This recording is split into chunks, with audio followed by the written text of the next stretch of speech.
congratulations. Let's start off with the big news from yesterday, right? Oh, thanks. About the script? Yeah, that's pretty rad. Thank you. Yeah, it's crazy. Is that something you and Mod had been working on for a while? No, we wrote it in 3 days. It was, what? Yeah, it's kind of tripped out how it happened. I mean, obviously we spent, a month and a half tightening it up after we had wrote it originally. And the draft we turned in was like the 7th draft or something. But yeah, I mean, I had got the inspiration to write it after a situation that happened to me, and it was entertaining enough of a day to turn it into a full body of work. So I mean, but I hit Mod. He's so creative. I was just like, do you want to write a movie? And I guess I texted him at 11:11. So it was like he was kind of took it as a sign, and he came over and we wrote it. That's dope. Feature length, or can you say? Yeah, feature length. Yeah. That's rad, dude. When you do something like that, I mean, you have friends that act. Do you like consult like a Pete or anybody that like ask them for advice? I don't know if they write. But. Yeah. He writes a lot. Like, and yeah, I actually didn't. But I wrote a part for Pete in it, obviously, because that's me and Pete do each other's movies. So that's awesome. Keep going.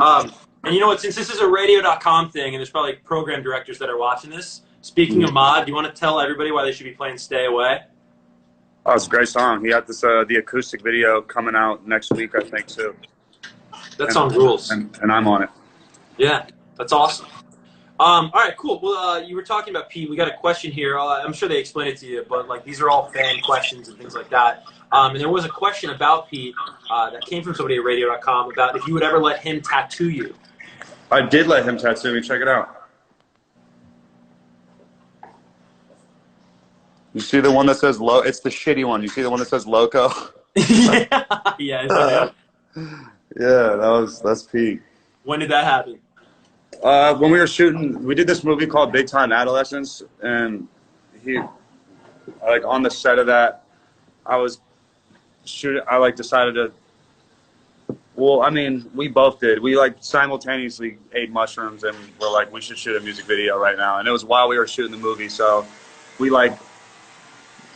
left in the middle of the movie to go shoot the video, and then we came back, and there was a scene where I was supposed to be tattooing him in the movie, but it was a real tattoo gun, and so I just put the ink in, and I tattooed him in the actual movie, and then for my music video, he tattooed me. That's right.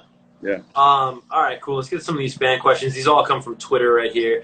At Music Rocks 2014 wants to know, which artist would you like to collaborate with but haven't had the chance to yet?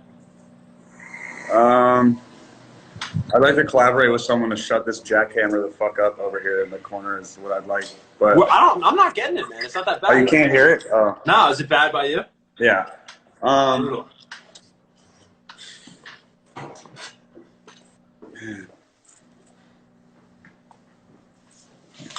don't know. I want to do something with. You want me to throw one out? Yeah, throw one out. You popped up at the Biscuit Show at the Roxy, right? Yeah. Would you ever do something with Fred and those guys? Yeah, for sure. But I was thinking more along the lines of, because the thing is that I've seen me and them together already because we toured together, and you know what I mean, like we. Mm-hmm. So I've seen that moment. I'm trying to think of one that's like, I don't know. I guess me and Post would be a cool song. That would be cool. Yeah. Rad. All right. At BB Rochelle wants to know, if you never became famous, what kind of job would you have wanted to do? I always wanted to be like Danny Ocean in Ocean's 11 and like organize like a big group of people to go steal art from rich people. That was like a dream of mine for a minute. That could be the retirement plan. Yeah. All right, let's get to some more of these. At Rook Capel T. How does Tickets to My Downfall compare to Hotel Diablo? Completely different albums. Hotel Diablo. Well, I mean, one, Tickets to My Downfall is a full pop punk album, so I guess it's the first project I put out that doesn't have me rapping on it. Hotel Diablo, I'm releasing a deluxe of though, with bonus tracks, and then but just story-wise, Take Us to My Downfall is a little bit more boyish. It's a little bit more like the me that's like smiling and like the teenage me, like the me that didn't really get a chance to be shown off to the world, because I didn't really have that when I was actually a teenager, because I was kind of growing up too fast. So I feel like, you know how a lot of times you reflect back on high school and you're like, oh yeah, that's when I was, you know, just kind of just going places and meeting new people and saying yes to things that I normally wouldn't, and, you know, like being, you know, goofy and not caring about what, you know, whatever. So like those moments hit me earlier this year. Like I was super late to that whole thing. Like my whole life was serious, and then last 6 months I kind of was like, fuck it, and then just started. What brought that upon? Because I remember talking to Mod not too long ago, and he was saying that, you know, you can hear a difference in your voice on songs. You know, he was speaking to personal experience with you where you just seem happier than you were when you were making, you know, rap previously. Was it like, did the happiness come before the music, or did the music inspire the happiness? I mean, I'm happy when I'm just doing music, period. I'm never really that focused on like whether I'm rapping or singing. I know a lot of people are like thinking I'm like making a conscious choice to not. It's not like that. It's just like it's like me trying to push myself to deliver things in different forms. And like sometimes things just sound better when they're sung than when they're just like spoken word to you. You know what I mean? So I mean, I guess like, no, I don't know. I don't really know where the happiness came from. And then like I really didn't know. Yeah. I don't know. That's like a weird subject for me, because it's like happiness is so fragile. It like comes and then it breaks so quickly. It's not a destination. Yeah, so I'm scared to like say that I've arrived, because like, you know, what if? Let's not jinx it. What if tomorrow I'm like, oh fuck, there it went. Right. That damn IG Live. Yeah, but like I do take pride in the fact that all that those couple months of happiness were like caught on record, and not even just happiness, but just like even angst. You know what I mean? Just kind of properly saying shit I've wanted to say. Yeah. Because sometimes I was really trying to just like speak for everybody and stuff like that, and I'm just kind of like, fuck that. I have so much in my own head that, you know, I am a regular person who is just like everybody else that I'm trying to talk to already in my music. So I might as well just, if I'm talking about my own shit, like they're going to definitely find their own ways to relate to it, because we're all probably going through something pretty similar.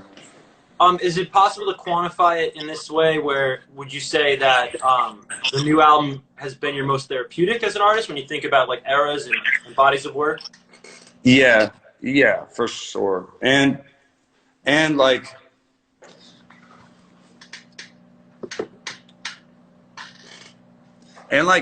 man, it felt so odd playing shows for so many years with like a full 5-piece band and not having, and like the shows being so much different than the music when you actually listen to it. And I kept being like, and everyone would always be like, yo, you got to put your shows into an album or something. And I was always like, what the fuck is not happening? Like, why won't they match up? Why do people love us in concerts so much that are the types of people to not listen to, or to not fuck with the music? So I was kind of just, you know, like combining all that. Like, I guess this album was what we came with. It just took like Travis to be the vessel to be like, you know, yo, homie, you should pick up your fucking guitar and just tell and sing that story that you just fucking were telling me, because that sounds crazy.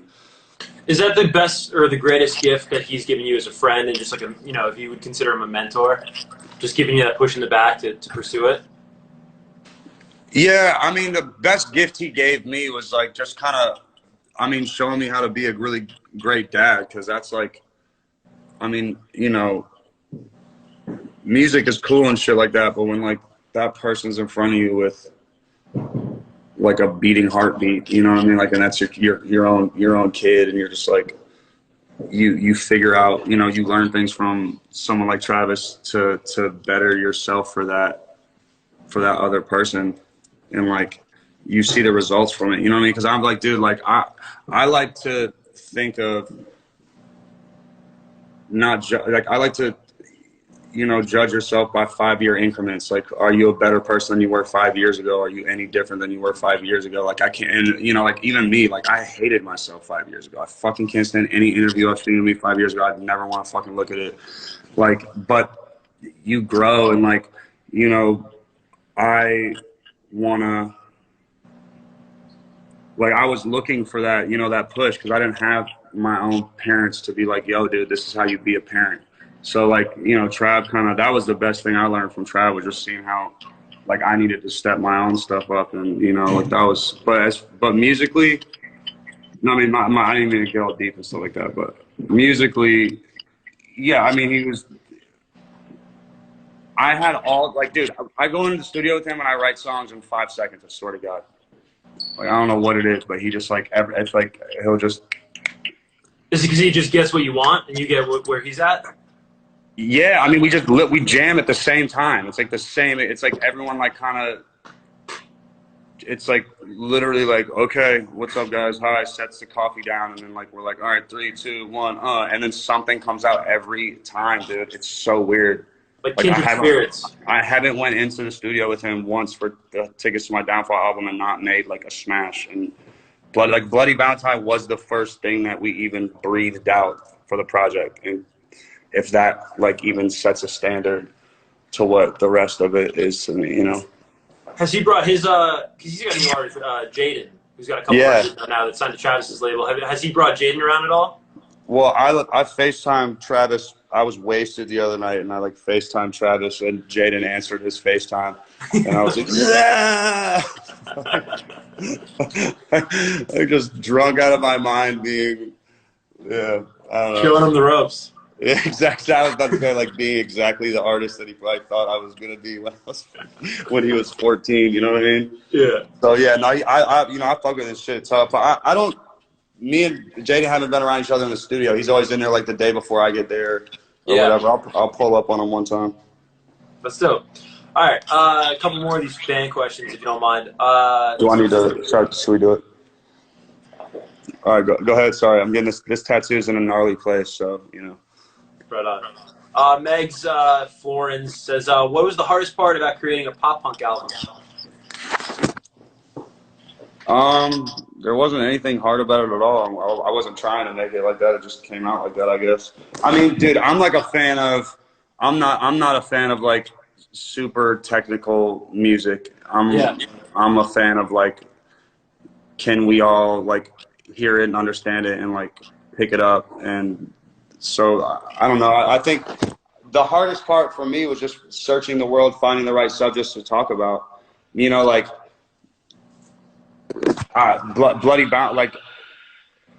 Valentine was a love letter to the Sunset Strip, and there's, like, a million easy ways to put something, but those lyrics that ended up in that song, like, that was just, like, a unique way to say or to describe, you know, that situation. So it's like, I don't know, we've all heard, like, that, you know, we've all heard people say, like, I smoke weed, so now we just need to figure out different ways to say it that are cooler and more entertaining, you know what I mean? So that's where I'm at. It's like, there's been so many amazing pop punk anthems that I guess the hardest part was just figuring out ways to talk about the same shit, which is love, drugs, fun, sadness, all these things, you know, like, breakups, makeups,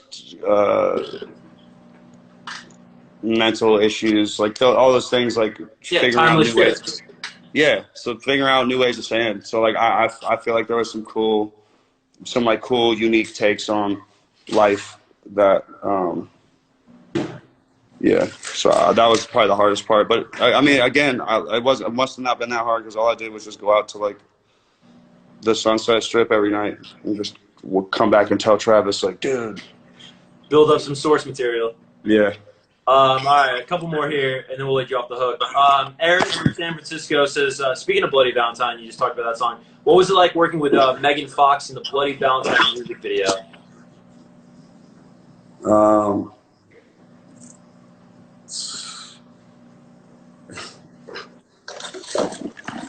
Yeah, I mean, obviously. Good work experience? Great work experience. HR was not called? No. I mean, you know, like that. I was playing Megan a lot of the Tickets to My Downfall songs, and yeah, I don't know. I had made the call like the day before the video, and I was like, "Can you come over?"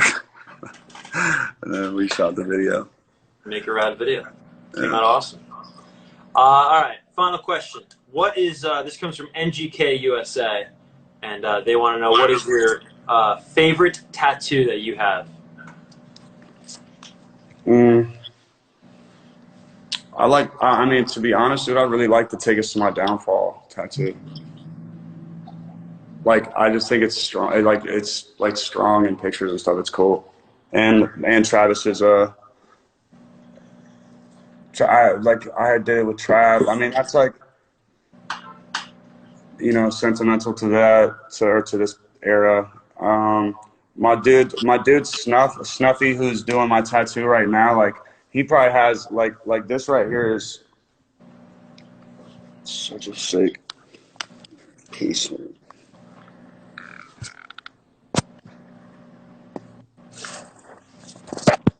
On my leg, like the little.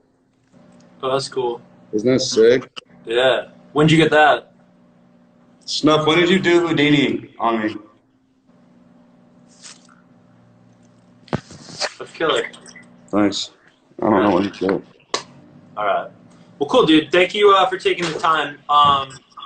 You think in August? Is that what I heard for the album? Yeah. Around then? That's cool. Right on, man. Well, congrats on all the success of the new music, man. Thank you. Rad. All right. Have fun with stuff, dude. All right, later. See you, bro. Thanks for watching. If you liked the video, make sure to like and subscribe and hit that bell for all notifications from radio.com. While you're at it, why don't you check out some of our other great videos.